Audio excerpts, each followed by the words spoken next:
All right, let's learn how to put together a grid composite. I'm going to start by talking about how you shoot a grid composite.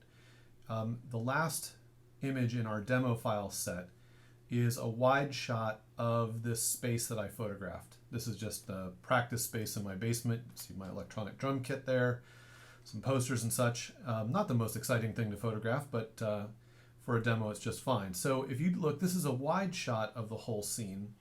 But what I did when I photographed for the grid is I used a telephoto setting on my lens, so I'm getting a much smaller part, and I'm going to zoom in to say 1:1 here and kind of imitate for you how I would shoot this. So I might start like here, take that shot, and then move over one frame.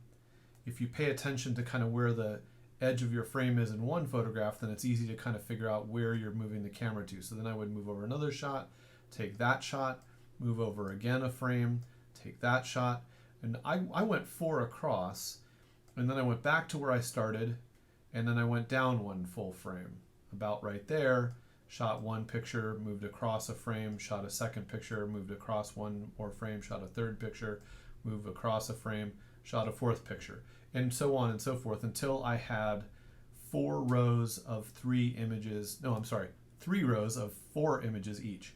And I shot them deliberately left to right so that they'll line up in Lightroom in my grid function, which you'll see here in a second. When I got all of those shots imported, let's move back to the grid here.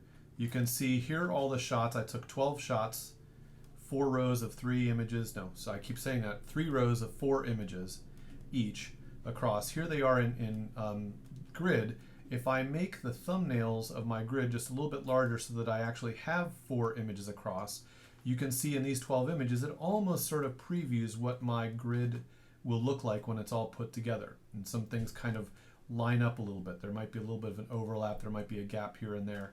You'll see some repeats, but that's the basic idea. Now if you've shot in RAW and you're going to edit your images like such, what you might want to start doing is go into one image that's sort of an average kind of image for the whole scene, do your edits in the develop module, and you'll see here that I've done some basic adjustments to white balance and exposure and highlights and shadows and clarity, etc. I've also done some lens corrections and detail adjustments. Well, once I've got that for one image, then what I'm going to do, is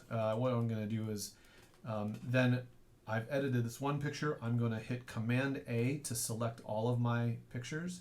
You'll notice the one that I'm on is a little bit brighter highlighted than the rest of them.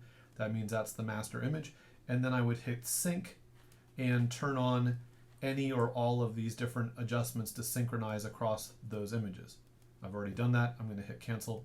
But that's how you'd synchronize your adjustments so that all the images have the same brightness and contrast. I should point out that when I shot this, I shot on manual mode so that my shutter speed and my aperture did not change at all. Not a good idea to shoot this on some kind of automatic mode or aperture priority or shutter priority or program mode. Shoot on manual. Establish what the correct exposure is and use that same exposure throughout your shooting. All right, now that I have these images, these are RAW files, but I have given you guys JPEG versions of these RAW files, and I'm going to switch over now to the folder that has those same JPEG files. The JPEGs are slightly smaller, and I'm going to bring your attention to the fact that the pixel dimension of these JPEG images is 3000 by 2000. We'll remember that number for use later in Photoshop when we set up our master grid image file. But now I'm ready to open these images, and so one by one I'm going to go to the photo menu, edit in, and choose Open as Smart Object in Photoshop. And when I do that, we should get this image opened up pretty quickly. It's not that big.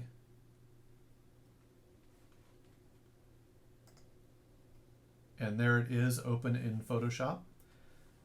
Now I'm going to go back to Lightroom and open the second one. Photo, edit in, open as Smart Object.